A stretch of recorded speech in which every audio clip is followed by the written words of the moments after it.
అవును సుధా, రోజు ఆ మానస్ గాడు వెన్నెలు తీసుకుని ఆఫీస్కి వెళ్తున్నాడు. వాడందుకు ఇక్కడి దాకా వచ్చాడనమాట.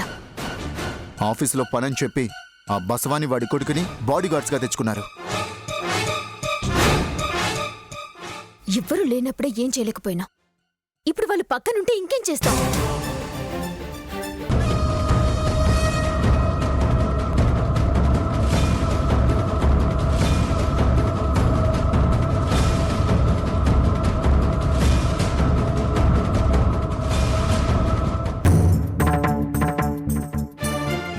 అత్త, ఈ పార్టీకి రావాల్సిన వెన్నెల ఇంకా రాలేదేంటి?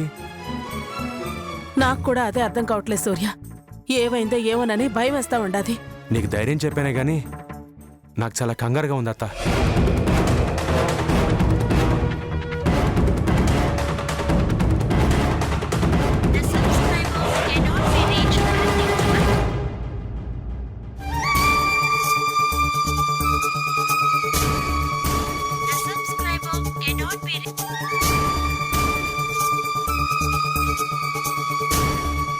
ఫోన్ చేసినా ఫోన్ పనిచేయటం లేదు సూర్య. ఎప్పుడో రావాల్సిన వాళ్ళు ఇప్పటిదాకా ఇంటికి రాలేదు. ఏమై ఉంటది? సాంబిని పంపిద్దామా? అట్టనే. సాంబే సాంబే సాంబే సాంబే అమ్మా, వెన్నెలమ్మ ఇంకా ఇంటికి రాలేదు. తొందరగా పోయి యాడుందో చూసి తీసుకురాపో. అట్టాగేనమ్మా.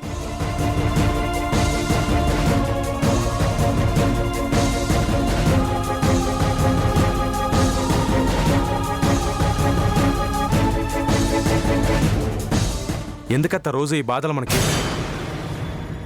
అయినా ఈ ఉద్యోగం నీకొద్దు, నీ ఆస్తి నీకొస్తే నువ్వే 10 మందికి ఉద్యోగం ఇవ్వచ్చని ఎంత చెప్పినా అర్థం చేసుకోదు. ఇంట్లో కూర్చుని ఏం చేయాలి అంటుంది. ఏంటో సూర్య, ఆ ఒక్క మాట మాత్రం ఎవరు చెప్పినా వినటం లేదు. ఇంటికాడే ఉండమ్మా, క్షేమంగా ఉంటావు, మాకు ఏ దిగులు లేకుండా ఉంటాది అంటే వినదు కదా. అత్త, ఇలా ప్రతిరోజు మనం వెన్నెల గురించి టెన్షన్ పడుతూ ఉండలేం కదా. అవును సూర్య, మన బాధని భయం అనుకుంటా ఉండాది. ఇప్పుడు యాడ ఏదో జరుగుతుందని దినాము ఇట్ట కంగారు పడతా ఉంటావా?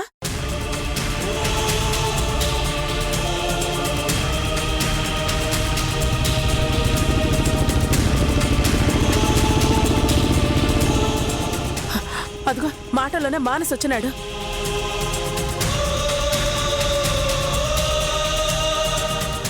రేయ్, వెన్నెలేదురా? ఏంటి ఎంతసేపు ఫోన్ చేస్తే ఫోన్ తీవేంటి? ఏమైందో ఏమోనని ఎంత కంగారు పడ్డామో తెలుసా?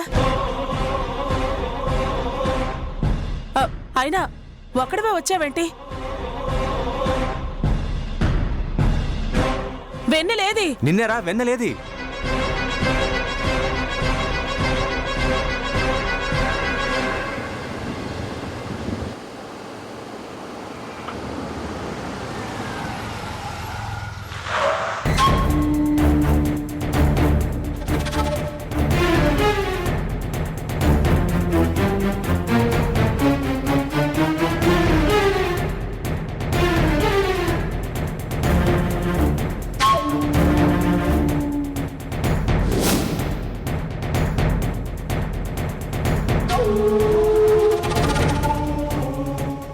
ఏంటమ్మా, ఇప్పటిదాకా నీకోసం ఎంత టెన్షన్ పడుతున్నావో తెలుసా? ఎందుకింత ఆలస్యమైంది?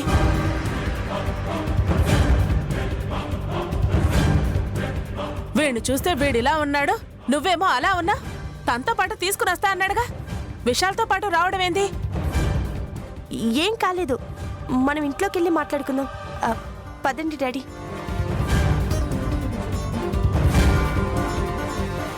వెన్నెల, మనం రేపు ఆఫీస్లో కలుద్దాం. Yeah sure. వస్తానండి, బాయ్. పదండి పదండి డాడీ.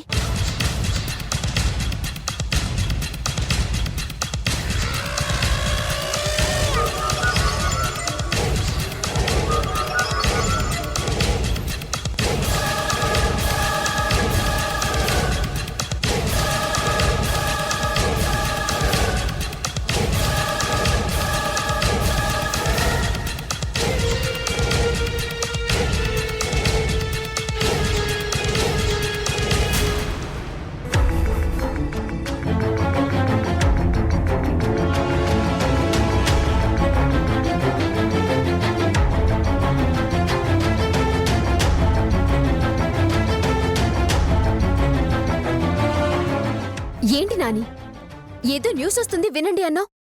ఇప్పటి వరకు ఏ న్యూస్ రాలేదు. అప్పుడప్పుడు ఆలస్యాన్ని కూడా ఎంజాయ్ చేయాలి.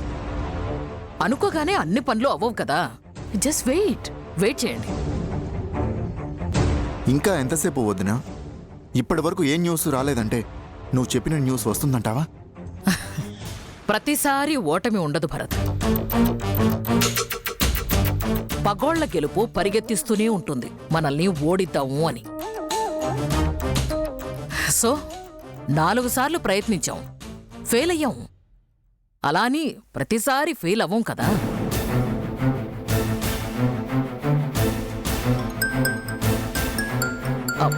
సత్యం, చూసావా ఫోన్ కూడా రింగ్ అయింది. వినండి, మీరు కూడా గుడ్ న్యూస్ వినండి.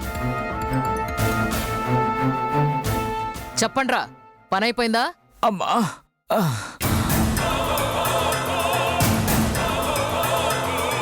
రే ఒరే ఒరే ఒరే, పని అయిపోయిందా అంటే ఆ మూలు కూడా ఏంట్రా? అమ్మా ఒక్కడే కదా అని కలబడ్డామమ్మా, కానీ అనుకోకుండా ఇంకొకడు వచ్చాడమ్మా.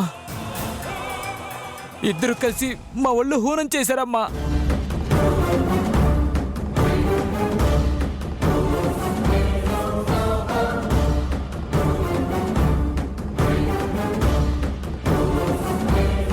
చెత్త వెదవల్లారా, ఈ మాట చెప్పడానికి ఫోన్ చేశారంట్రా?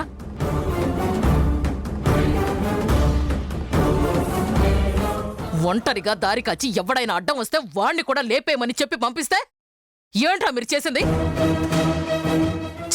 చీ, తన్నులు తిని నాకు ఫోన్ చేస్తున్నారా? అమ్మా ఒక్కడైతే పడగొట్టేవాళ్ళమమ్మా, ఇద్దరయ్యారు. వాళ్ళ ముందు మేము నిలబడలేకపోయాం. ఎందుకురా మీరు రౌడీలం అంటూ మేసాలు తిప్పుకొని తిరుగుతుంటారు? తినడానికి తాగడానికి తప్ప ఎందుకో పనికిరారు. చిచి, ఫోన్ పెట్టరా.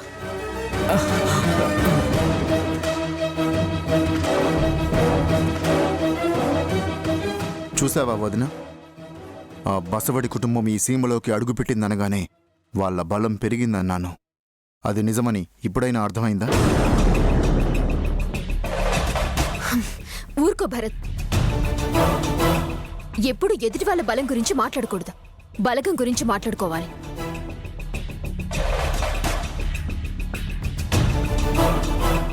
నాని చేసిన ప్రయత్నం ఫెయిల్ అయి ఉండొచ్చు, బట్ ప్రయత్నం అంటూ చేసింది కదా. వచ్చే దారిలో ఒంటరిగా కాపు కాసి కొట్టమంది. ఒక్కడే కదా అనుకుంది, ఇద్దరయ్యారు. సో ప్లాన్ ఫెయిల్ అయింది. బట్ నాని మంచి పని చేసింది. ఇదే సుధా, ఇలాగే ప్రతిసారి ఎవడో ఒకడు రావడం, మన చేతులోంచి వాళ్ళ చావు తప్పించడం.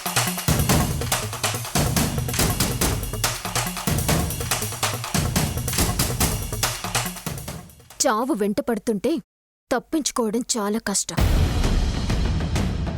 ఆ చావు ఎక్కడ ఒక చోట వాళ్ళని ఫినిష్ చేస్తుంది. ఎక్కడ ఫినిష్ చేస్తుంది, ఎప్పుడు ఫినిష్ చేస్తుంది? ఇక్కడ ట్రై చేసాం, కుదరలేదు. ఊళ్ళో ట్రై చేసాం, కుదరలేదు. మళ్ళీ ఇప్పుడు ట్రై చేసాం, కుదరలేదు.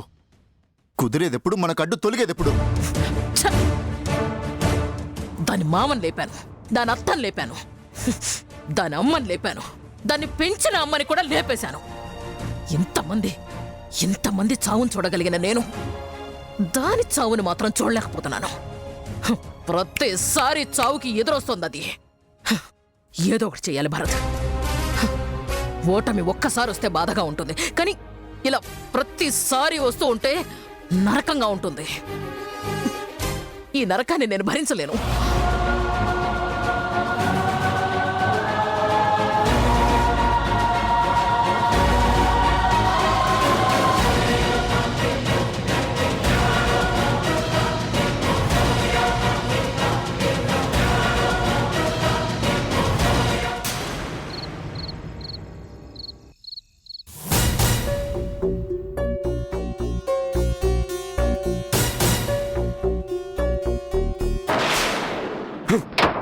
ఇందుకే వద్దు అన్నాను. బయటికి వెళ్తే నీకు ప్రమాదం అమ్మా అని చెప్పాను, విన్నావా? ఏదో పెద్ద నువ్వు ఉద్యోగం చేస్తే కానీ ఇల్లు గడవనట్టుగా ఆఫీస్ అంటూ వెళ్ళి ఉద్యోగంలో చేరావు. చూసావుగా ఎంత ప్రమాదం తప్పిందో.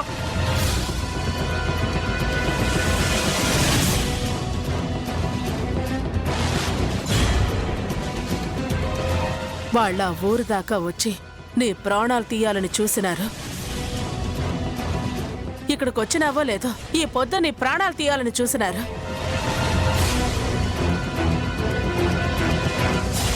ఇంక వాళ్ళని విడిచిపెట్టి లాభం లేదు. ఆ సునందని, దాని మనవరాల్ని, ఆ భరతగాడిని ముగ్గురిని ఏడుకొకరు చొప్పున ఏసి పడాల్సిందే. రేపు వాళ్ళ చావు నా చేతుల్లో తప్పదు.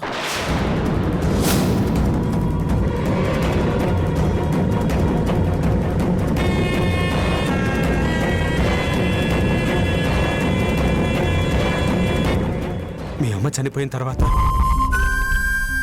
నిన్ను నా కళ్ళల్లో పెట్టుకుని చూసుకోవాలనుకున్నాను. ఎంతో గారాబంగా పెంచాలనుకున్నాను. కానీ అయిన వాళ్ళందరినీ పోగొట్టుకుని నిన్ను కూడా దూరం చేసుకోవడం ఇష్టం లేక నిన్నిక్కడి నుంచి దూరంగా యూరోప్ పంపించేశాను.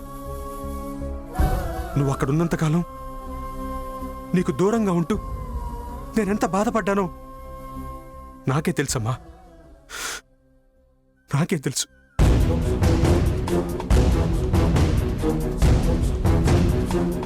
ఇన్నేళ్ళకి ఇండియా తిరిగొచ్చి నువ్వు నా కళ్ళ ముందే ఉంటావు అనుకుంటే మళ్ళీ ఆఫీస్ అంటూ ఉద్యోగంలో చేరావు.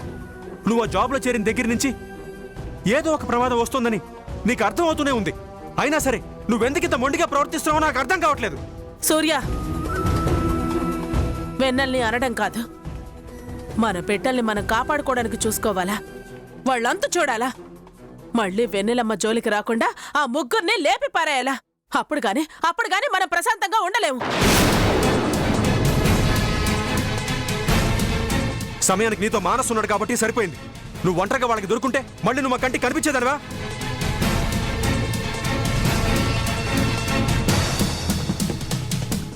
డాడీ ఏం కాలేదు కదా? ఏం కాలేదు అనుకో, ఏదో ఒక రోజు అయి తీరుతుంది. వాళ్ళు నేను టార్గెట్ చేస్తారు, నిన్ను నాకు దూరం చేయాలని చూస్తున్నారు. వెన్నెల ప్లీజ్, దయచేసి ప్రమాదంతో ఆటలాడకు. ఆ విషయాలకి భరత్ సుధల గురించి చెప్పు, లేదా ఆ ఉద్యోగానికి రిజైన్ చేసేయ్. అతనికి చెప్పి అతన్ని బాధ పెట్టడం ఎందుకు డాడీ? అతనికి చెప్పి అతన్ని బాధ పెట్టడం నీకు ఇష్టం లేనప్పుడు ఇంకా ఉద్యోగం వద్దు, మానే.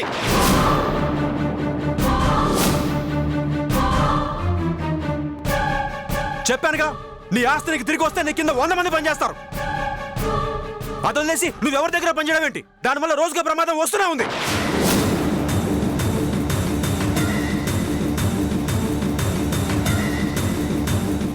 వెన్నెల, నువ్వు ఇంట్లోంచి బయటికి వెళ్తానంటే మాత్రం నేను ఒప్పుకోను.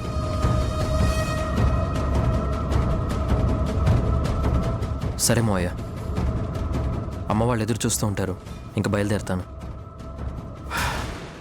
థ్యాంక్స్ రా, వెన్నెల్ని దగ్గరుండి సేవ్ చేశావు. అది నా బాధ్యత కదా మోయ.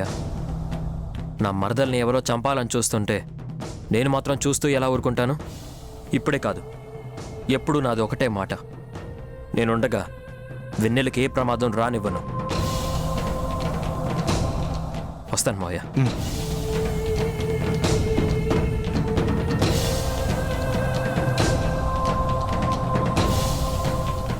ఇందుకేనా పాపం ఆ విశాల్ ఏం మాట్లాడకుండా వెళ్ళిపోయాడు? నిన్ను కాపాడడానికి అతను కూడా హెల్ప్ చేశాడని తెలుసుంటే కనీసం అతనికి థ్యాంక్స్ అని చెప్పుండేవాడిని.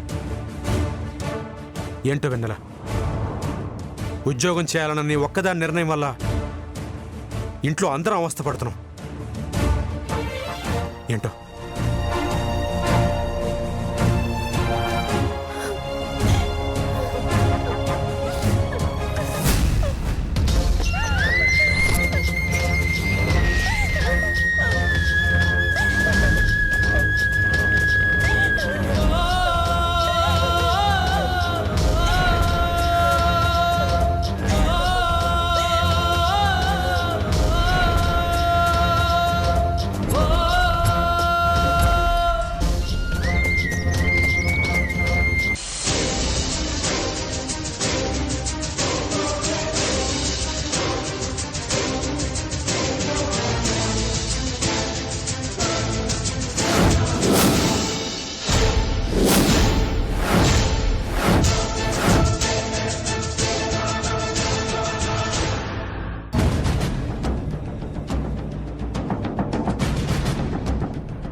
కదా అని కలబడ్డామమ్మా. కానీ అనుకోకుండా ఇంకొకటి వచ్చాడమ్మా. ఇద్దరు కలిసి మా ఒళ్ళు హూనం చేశారమ్మా.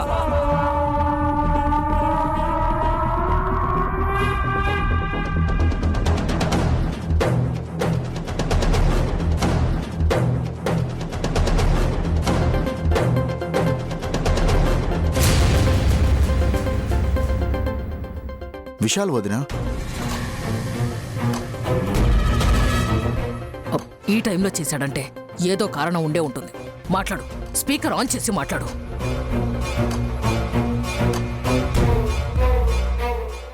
హాయ్ విశాల్. హాయ్ భరత్. ఎక్కడా? నేను ఇంట్లోనే ఉన్నాను. ఏంటి విశాల్, అవుట్ ఆఫ్ స్టేషన్ వెళ్ళొచ్చాక ఫోన్ కూడా చేయట్లేదు? అదేం లేదు, పెండింగ్ వర్క్స్ ఉంటే చూసుకుంటున్నాను. అందువల్లే ఫోన్ చేయడం కుదరలేదు. ఓ అవునా, ఇంకేంటి మరి?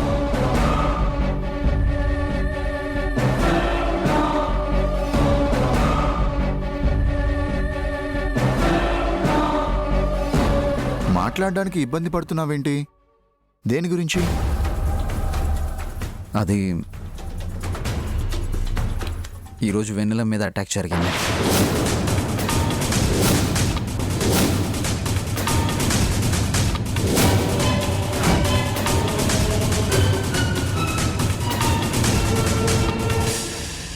ఇవాళ తను తన బావ వెళ్తుంటే సడన్గా ఎవరో వచ్చి అటాక్ చేశారు. టైంకి నేను వెళ్ళాను కాబట్టి తన్ని సేవ్ చేయగలిగాను.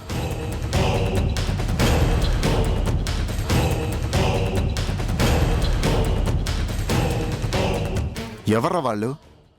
పాపం తన మీద అటాక్ చేయడం ఏంటి?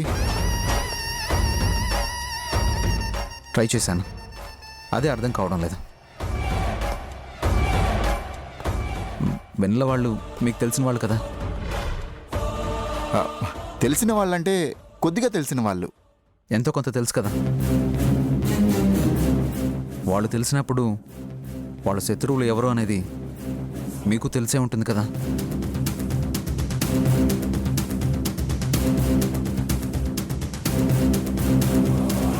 ఇప్పుడు ఆ విషయం నన్నెందుకు అడుగుతున్నావు? ఏం లేదు భరత్, వెన్నెలకు శత్రువులు ఉన్నారని నా ఆఫీస్కి తను వచ్చిన రోజే చెప్పింది.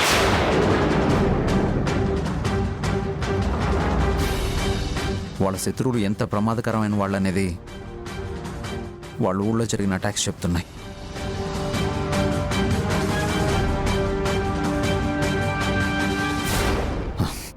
అక్కడితో ఆక్కుండా ఇక్కడికి రాగానే మళ్ళీ అటాక్ చేశారంటే ఇంకొక అవకాశం వాళ్ళకి ఇవ్వకూడదు అనుకుంటున్నాను.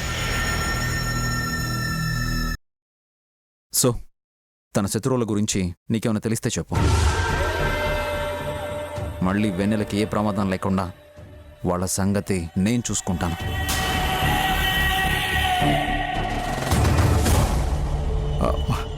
లేదురా, తను నాకు తెలుసు కానీ తన బంధువులు శత్రువులు నాకు తెలీదు. ఆలోచించు భరత్. ఒకవేళ నీకు తెలియకపోయినా ఎవరి ద్వారా అయినా ఆ ఇన్ఫర్మేషన్ తెలుస్తుందేమో ట్రై చేయి. షూర్ విశాల్, అలాగే ట్రై చేస్తాను. మర్చిపోదు భరత్. ఆలస్యం చేసే కొద్దీ తనకి ప్రమాదం అంటే నాకు ప్రమాదమే అన్నట్టు నేను ఫీల్ అవుతున్నాను. సో కొంచెం సీరియస్గా తీసుకో. అలాగే విశాల్.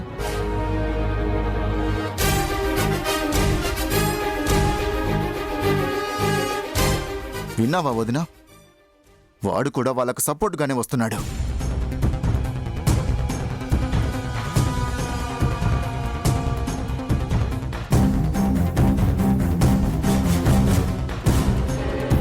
మనకి శత్రువులు పెరిగిపోతున్నారు భరత్. తొందరలోనే ఆ విశాల్ గాడు కూడా మన శత్రువు కాబోతున్నాడు.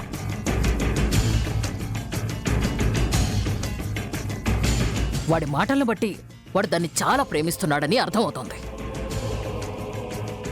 ప్రేమ గుడ్డిది మాత్రమే కాదు, మొండిది కూడా. నచ్చిన అమ్మాయిని సొంతం చేసుకోవడానికి ఆ అమ్మాయి కన్న వాళ్లతో కూడా ఫైట్ చేస్తారు. అలాంటిది శత్రువులతో ఫైట్ చేయరా? తన శత్రువులు మనం అని తెలిసిన మరుక్షణం మన ఎదురుగా వచ్చి నిలబడే వాళ్ళలో వాడే ముందుంటాడు. రాను రాను దాని బలం పెరిగిపోతుంది.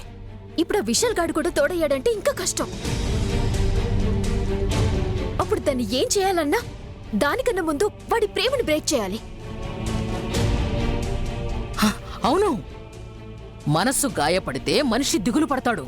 దిగులు పడ్డోడు ఐసీయూలో ఉన్న పేషెంట్ కంటే బలహీనంగా ఉంటాడు. ఇంతకీ వాడు ఎవరబ్బాయో కనుక్కున్నావా? తెలీదు వదినా. ఎప్పుడో ఒకసారి వాళ్ళ మదర్ని పరిచయం చేశాడు. ఓ అవునా? వాడు ఎవడు, ఎవరి తాలూకా అన్నది తెలిస్తే ముందు ఎట్నుంచి నరుక్కు రావాలో అర్థమవుతుంది. కొంచెం ఆ రూట్లో కూడా ఆలోచిస్తే మంచిది. నువ్వు చెప్పింది కరెక్టే నాని. విశాల్ని మార్చాలంటే తన వాళ్ళెవరో కనుక్కోవాలి.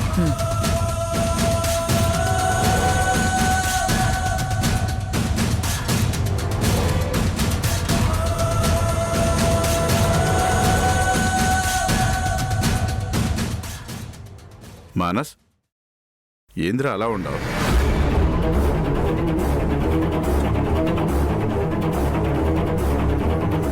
వెన్నెలకి ప్రమాదం వెంటాడుతుంది నాన్న.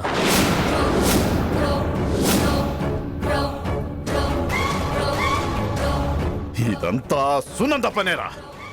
దాన్ని వదిలిపెట్టి వీళ్ళు చాలా పెద్ద తప్పు చేశారు.